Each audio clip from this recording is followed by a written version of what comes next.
In an ever-evolving digital landscape, for your business to thrive, you must adapt or die.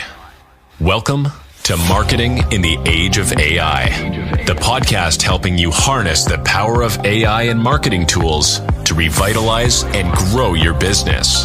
And now here's your host, marketing expert and author of Authentic Marketing in the Age of AI, Emanuel Rose.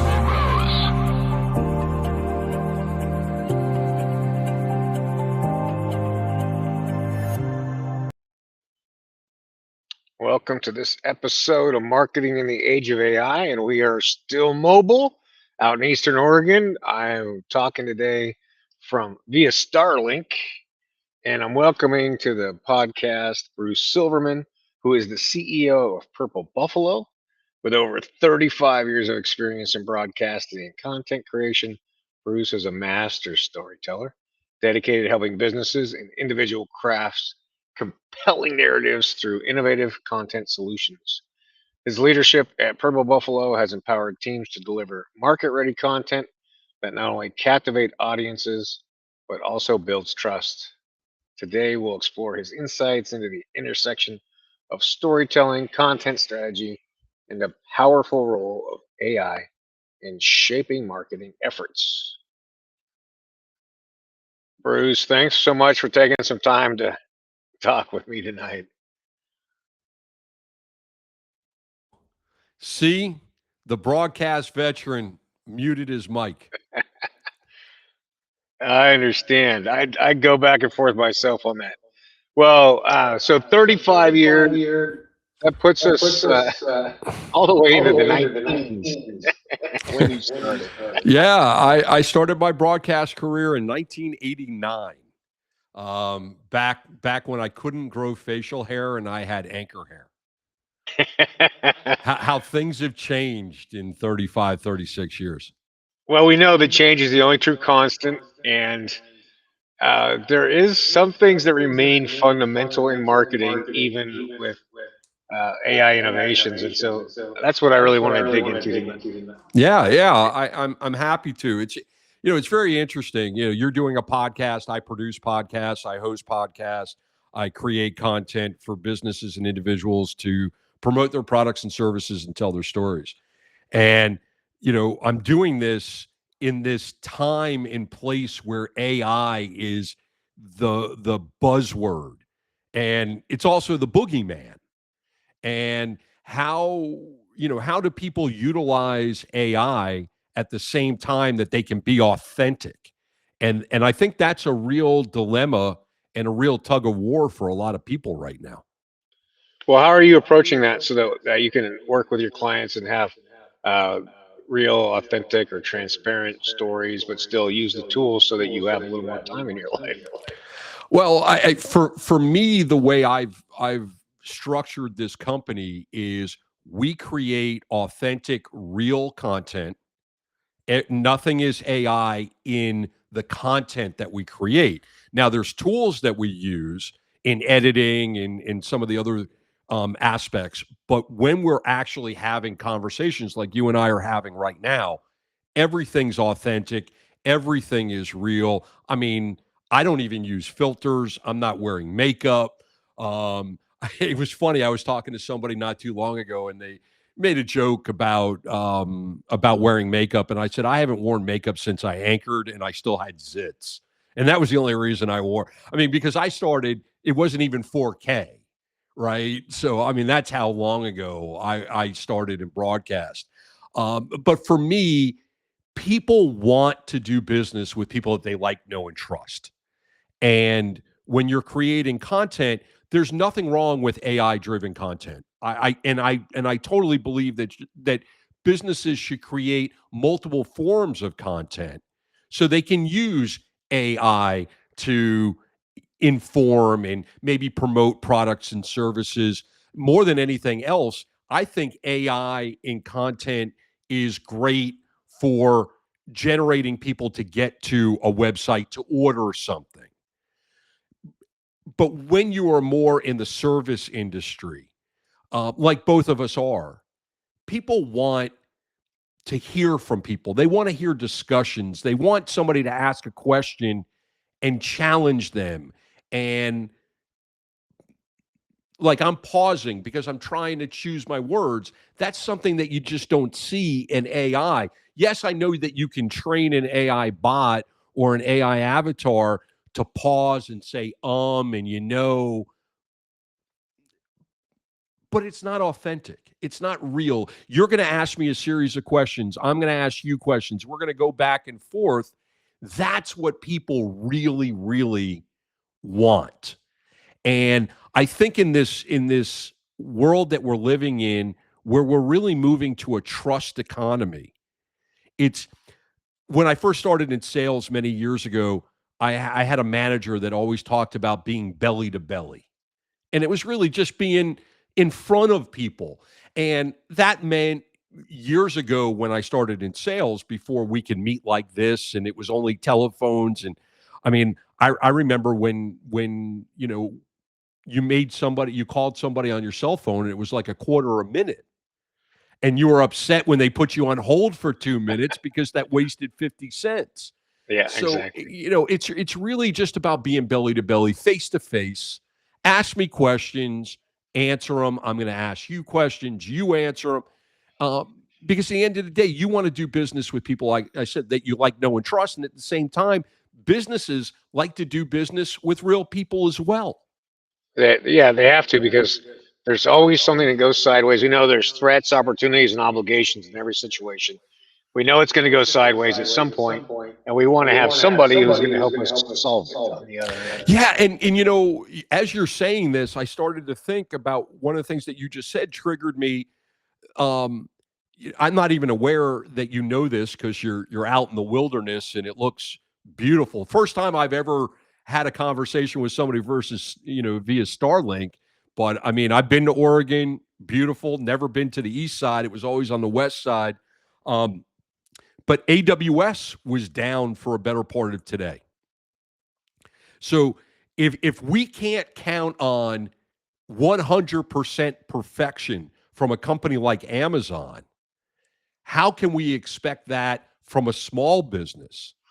And and the reliance on technology. I say all the time, technology is a wonderful thing when it works.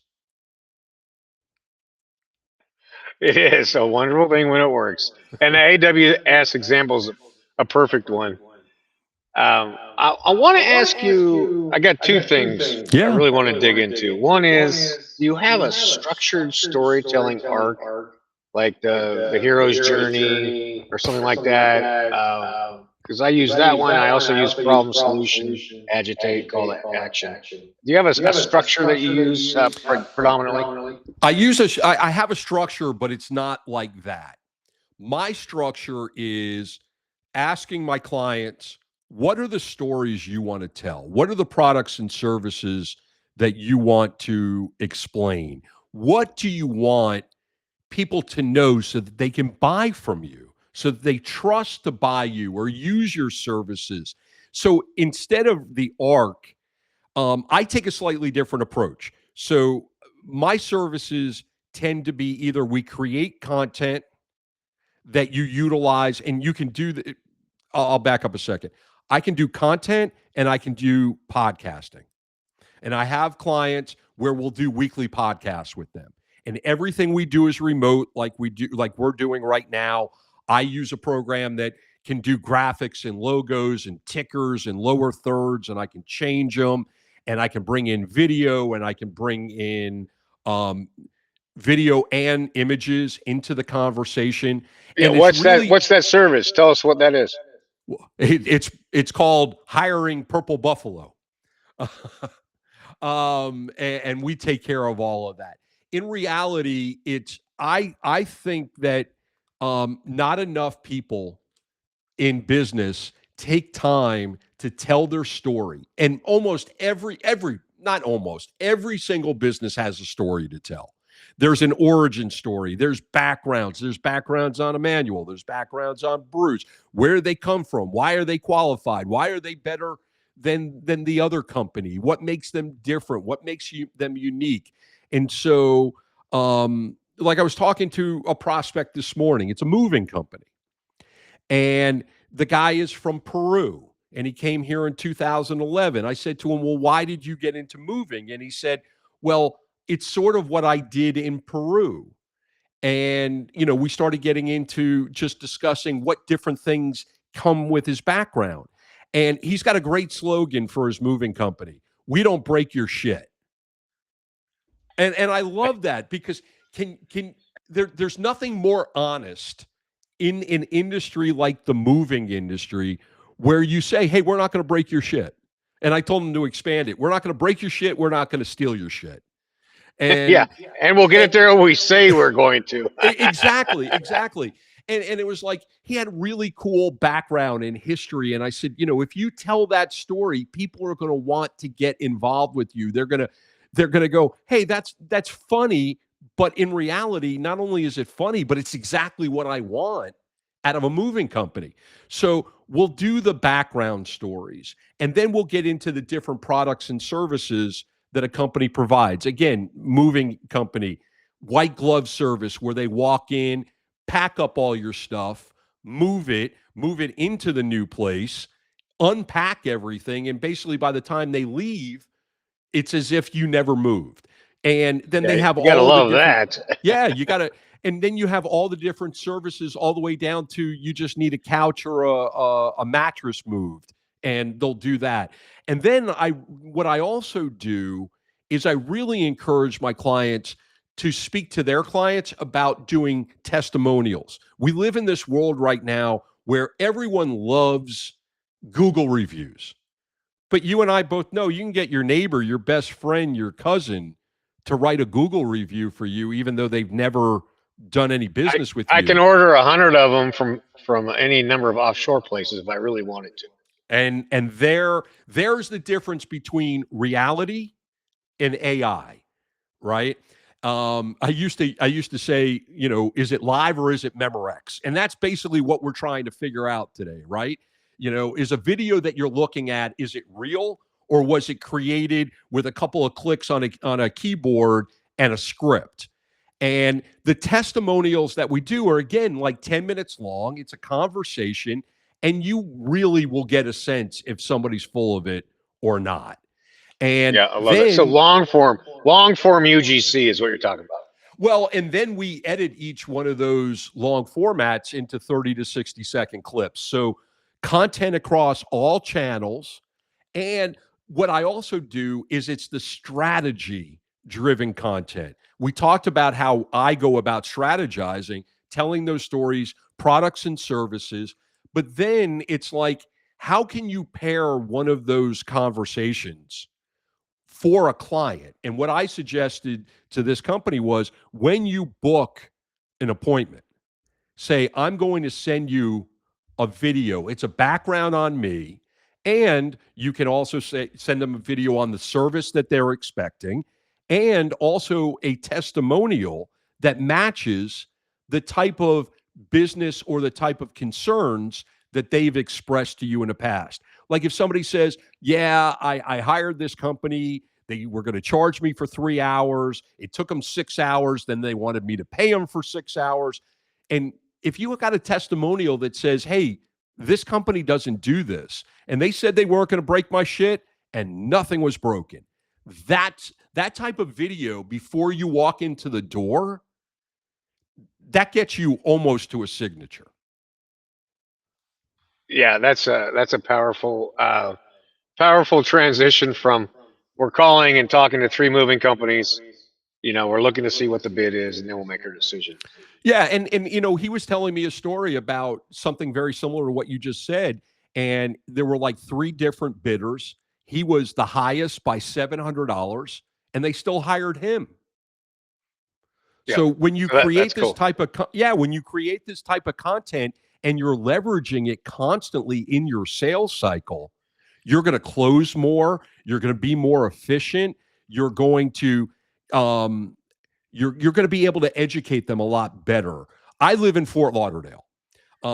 There was a clothing company for many, many years in South Florida called Sims. And their slogan was, an educated consumer is our best customer. And I never quite, when I was a kid, I never quite understood how that related to men's clothing. But Right. now, as an older person who wears men's clothing and is in And as a man. business, yeah, I now understand what that really meant and what it entailed. And I use that. I wish I could steal that slogan, because I really think it is the embodiment of what we do at Purple Buffalo. We help people become educated consumers, because educated consumers will be the best customer for any given business, regardless of the industry. And we know this, at least in the B2B space, that people are doing between 7 and 12 hours of self-education before they call the first sales rep. So it's not, and I'm sure I mean, it's not that dramatic for business to consumer, but it's the same idea, which is we're going and we're doing a search, we're asking ChatGPT, we're talking to our friends, we have a certain amount of information, and then we're interested in talking to somebody else. So we have to be in the education business. Yeah, and I don't think enough businesses do enough to educate. Remember when you used to go into an electronics store like a Radio Shack, and they knew everything about every single product that they sold? And you knew that when you walked out of there, you bought the right thing for what you needed. Translate that to 2025, and you walk into stores, and if you can find somebody, chances are maybe 50-50 whether or not they can answer the questions that you had. Yeah. Well, that's a perfect segue into what the second thing I wanted to talk to you about, which is that we know that Gen Z is a very digital, educated generation. They're now entering into workspace, 28, 29 years old. I need from you, as the silverback mentor, to talk about what you would recommend for these young professionals to read, study, and do in order to be fully fledged professionals in media or other business. Well, I think, first of all, do your homework. People tend to be lazy. It's interesting. When I started Purple Buffalo a little less than 4 years ago, I did a lot of research on what the market was really like. And I wanted to understand if there was even a market for what I do. And here were a couple of the things that really convinced me that I was in the right business. Number one, 90% of people would prefer to get their information from video than the written word. Okay, so that checked the box right there. When I looked at podcasting, there were over 4 million podcasts listed on Apple. Less than 200 of them, less than 200,000 of them were active podcasts on Apple. So what did that tell me? There was a reason why people want to do content and a reason why they stop doing content. It's a lot of work. You do a regular podcast, it's a lot of work. Here's another stat that I found out. Most podcasts don't get past the third episode.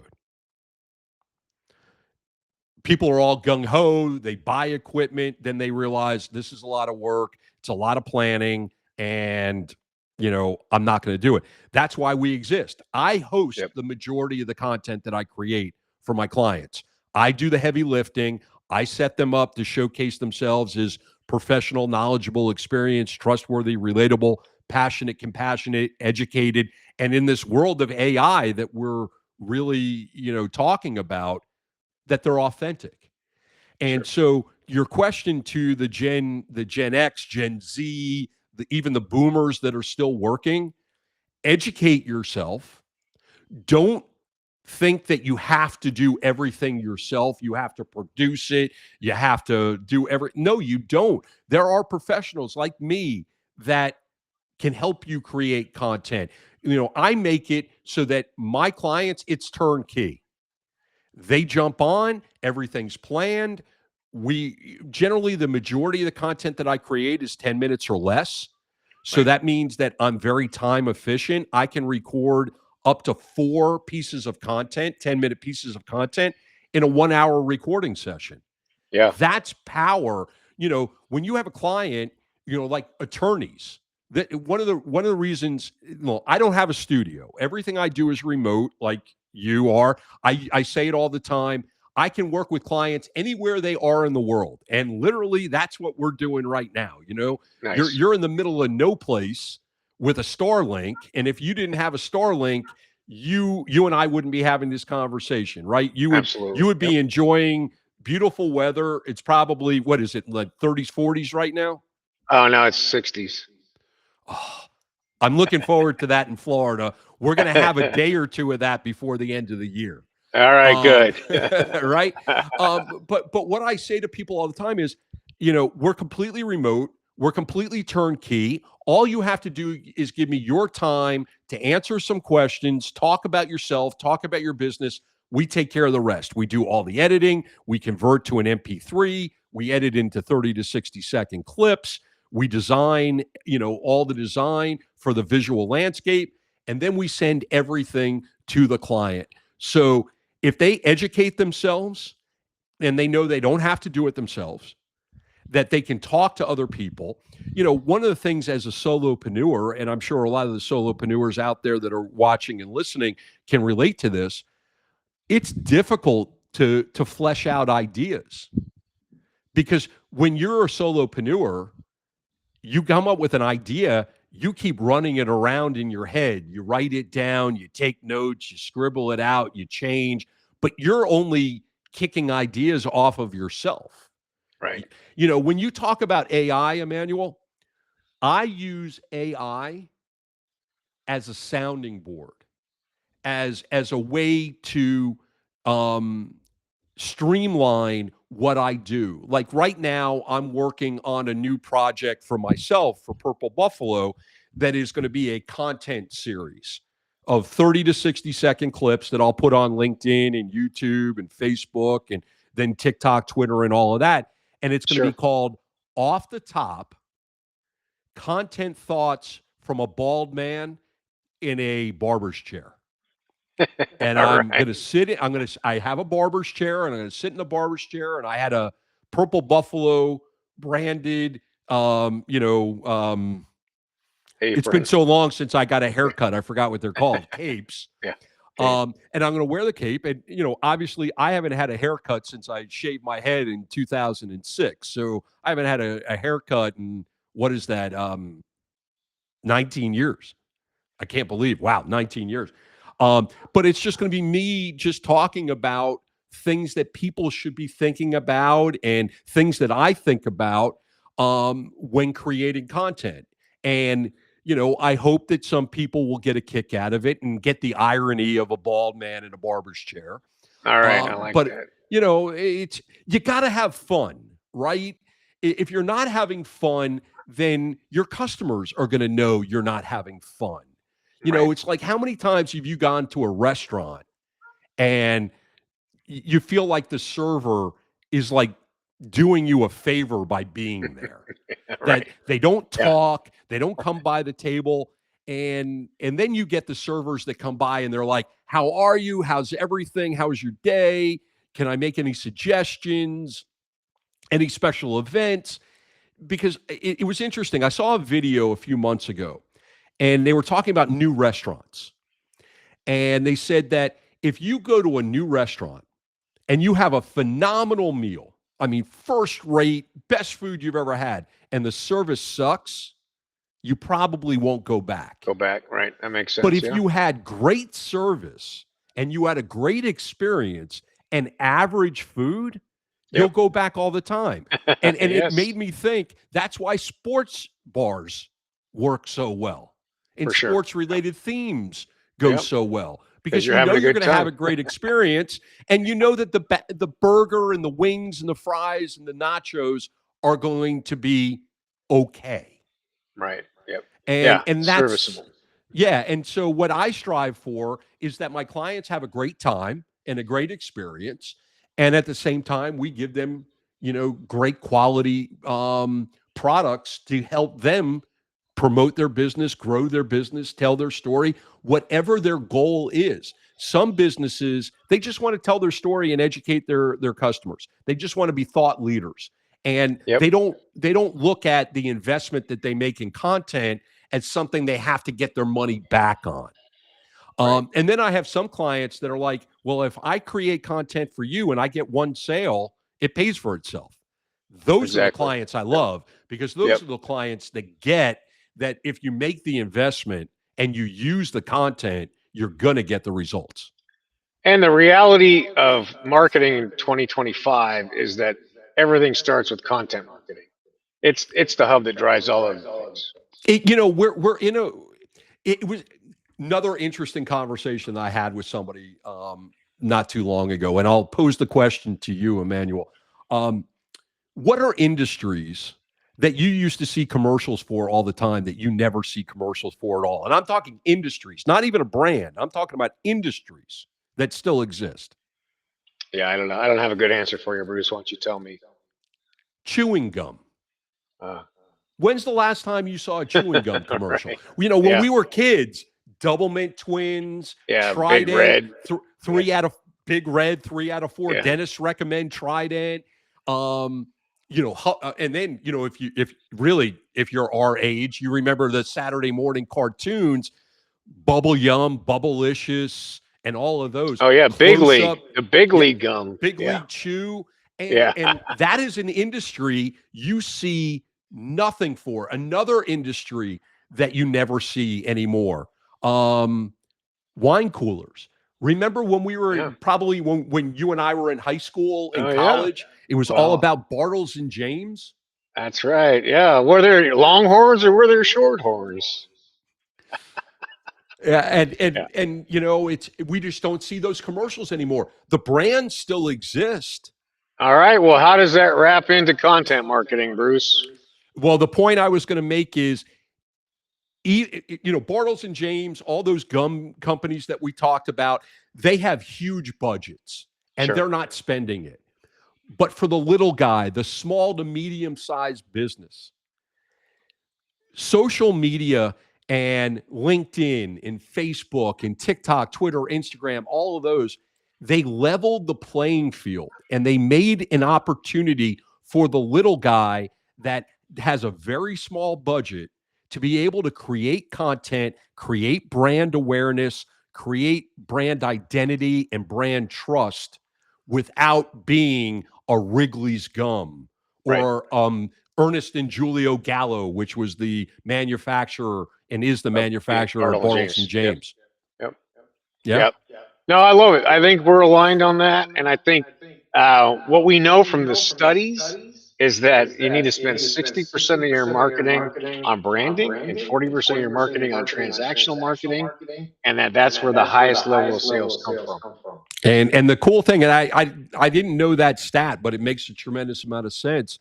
And that's 100% of what we do at Purple Buffalo. So I appreciate you bringing me on and sharing this beauty. I apologize that I don't have quite the same vista behind me as you have, because that's I was in Yellowstone and went snowmobiling in January with some college roommates, and that was an incredible vista, but way too cold for this Florida boy. I believe you. Well, Bruce, if people are interested in having a conversation with you, how do they track you down? Yeah, I appreciate that. Bruce at purplebuffalo.studio. www.purplebuffalo.studio is the website, and they can call 888-722-7511. All right. Well, I certainly appreciate your time and your insight around video as a primary driver and the need to tell stories. I appreciate the proselytizing on that, and I agree with you. And hope you have a great evening. Thanks for spending some time with me, and I look forward to another conversation with you real soon. Can't wait. Enjoy the camping. You got gorgeous weather there, and you're telling me it's the 60s. I might even consider camping in the 60s. All right. Thanks, Bruce. Good night. Hey, my pleasure, man. Thank you so much. All right. Thank you. Some really critical concepts that are the fundamentals, which is tell the origin stories, Tell your product and services concepts that are different from the competition, and let your most satisfied customers or clients tell their stories and give you content as well. I hope that this time has been valuable for you. I also hope that you take some time to look into an AI tool or two and use those tools to claim back some time from your work week. And with that time that you spend with your friends, spend with your family, you spend it outside and get away from the screen. It's Emanuel Rose, Marketing in the Age of AI. Thanks for listening to Marketing in the Age of AI. Be sure to subscribe wherever you heard this podcast so you never miss a future episode. Your copy of Authentic Marketing in the Age of AI is available at Amazon.com or EmanuelRose.com. You can also connect with Emanuel on LinkedIn. Thanks again for listening, and we'll see you next time.